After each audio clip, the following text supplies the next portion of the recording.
When I was in manufacturing, I used to take staff to events, and there would be speeches and seminars, and I was always worried of whether or not we were going to get our money's worth. Sometimes people would come back excited, but they didn't know what to do. So when people attend my presentations, I want to make sure they get their money's worth. They will not only know what to do, but also how to do, and they'll be motivated to want to do the new strategies. My clients will certainly get their money's worth.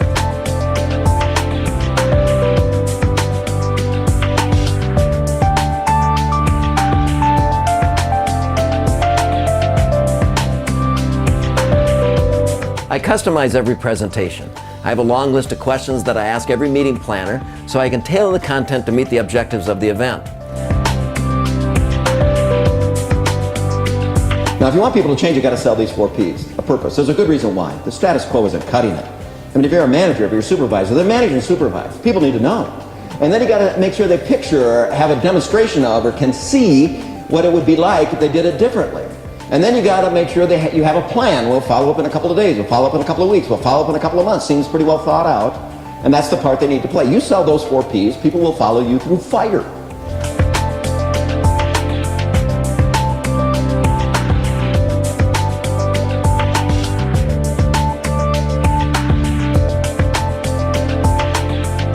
And then some people join the anti-change crowd. They decide simply not to change. But I learned this a long time ago growing up on the farm. It's a lot easier to ride the horse in the direction it's headed. Now, I don't know if you've ever been on a horse and wants to go back to the barn. It's going back to the barn. It's an 800-pound animal. And the more you pull on that bit and bridle, the more you slap it on the ears, the more likely it's going to scrape you off on a tree or the barn door on the way in. So sometimes when our industry changes, we're just going to have to ride the horse in the direction it's headed.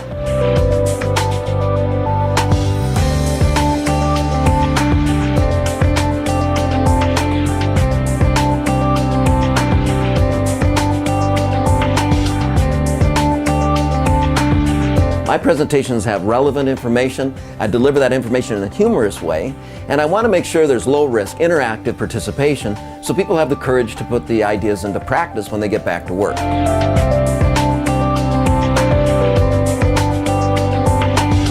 Show interest. Number 4, avoid distracting actions. What are some of the distracting actions you've noticed in other people when they're listening to you? What do? Look away. That would be distracting. What else? Roll their eyes. Yes, that's distracting. Some people run their fingers through their hair. Some people pull on their ears. Some people check their text messages or cell phone messages or email. Some people take phone calls. No, I'm not busy right now. You're like, what? In the conversation, what are you taking phone calls? We all have a distracting action. Find out what yours is. Ask the people you work with. They know. Ask the people you live with. They'll tell you. Then stop it.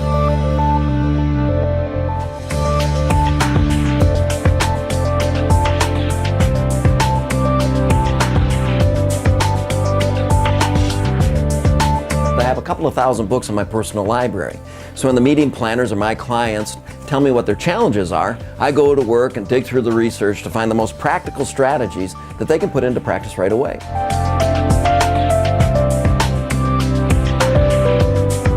With the rough and tumble world of work, having negative thoughts and feelings is unavoidable.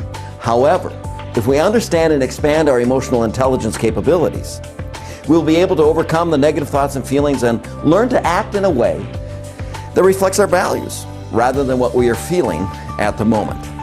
So let's jump into the workbook and consider these concepts and build the skills we need for developing and sustaining emotional intelligence. I think when a speaker can connect with the audience member, that audience member can connect with the content and apply it in their personal and professional lives.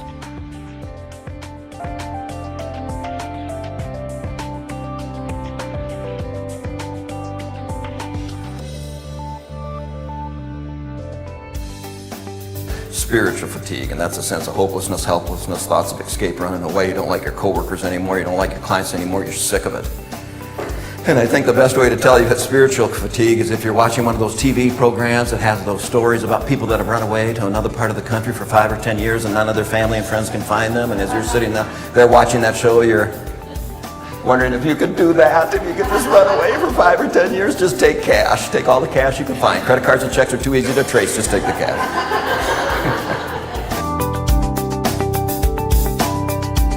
My clients appreciate that there's always takeaways. There's a handout from my presentation. Sometimes they even get a free book.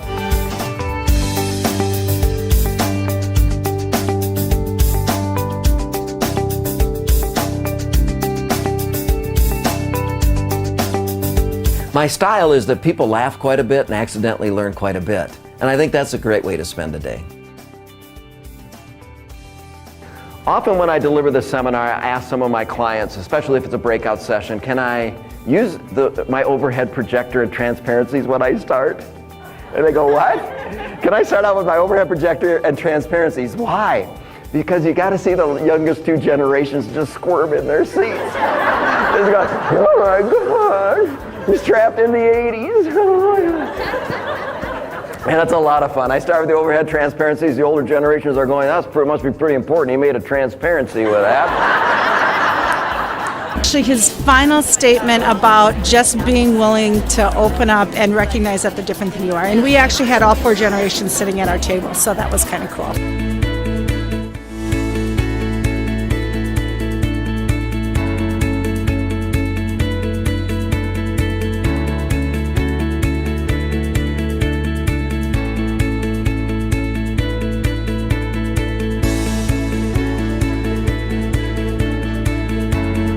And over the years, I've delivered more than 3,000 presentations. More than 90% of my work has been referral and repeat.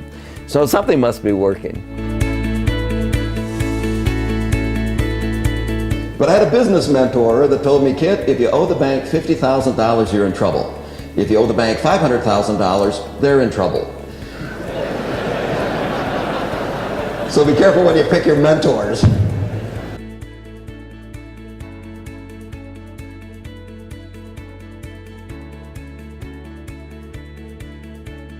The diversity of my team and recognizing how I need to communicate with each of those individuals differently and what I need to work with and how I need to work with them differently.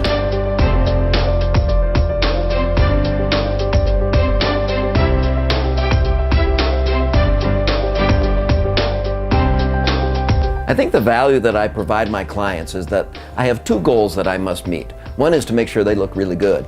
The other is to make sure the content of my presentations is really good. And I really customize the content to have the greatest impact.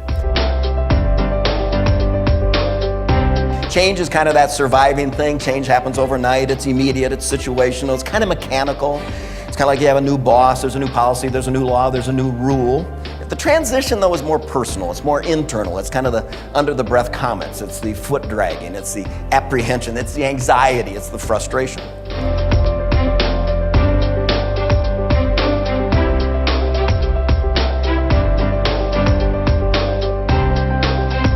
Audience engagement is critical to the success of the event, but also for the success of the individual.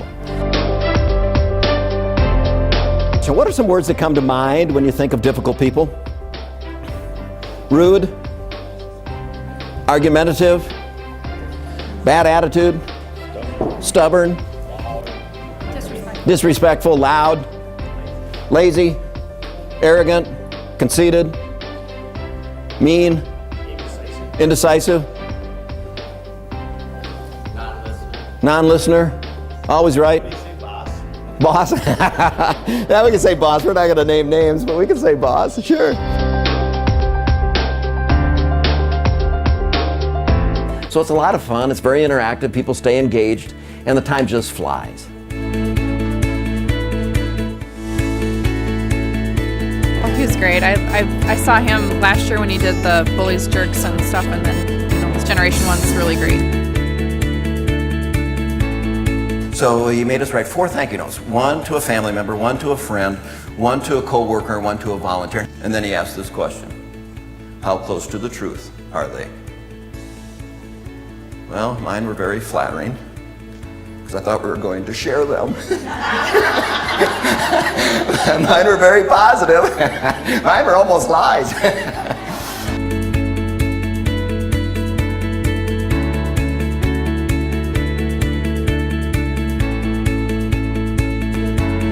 I see you're speaking on Thursday on gender communication and dealing with difficult people. That's 2 different presentations, right? I'm going to an art opening I live in New York. I wish I lived in New York. I'm in mourning for my life, all the above. Basic black, why do men wear it? His response, I thought it was navy blue.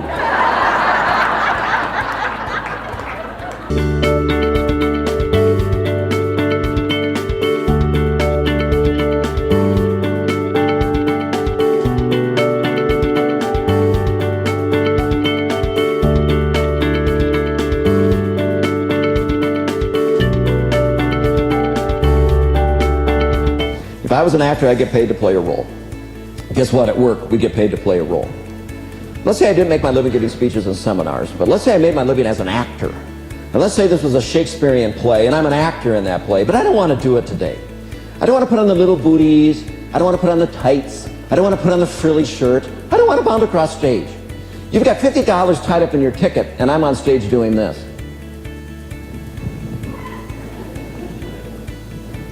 To be or not to be, that's the question.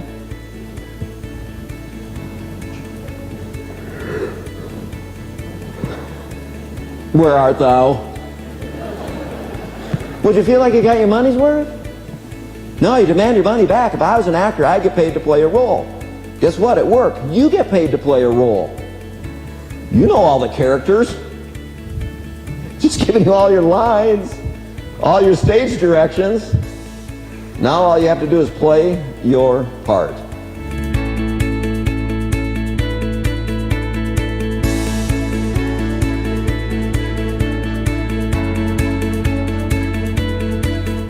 For the simple fact that this recipient consistently shows up prepared to deliver, and clients are always satisfied with the results. As they say, the return on investment is beyond the investment. Is smart, talented, funny, relevant, and trustworthy. A colleague like we all will enjoy dealing with over the long haul. Kit Welchin is a hard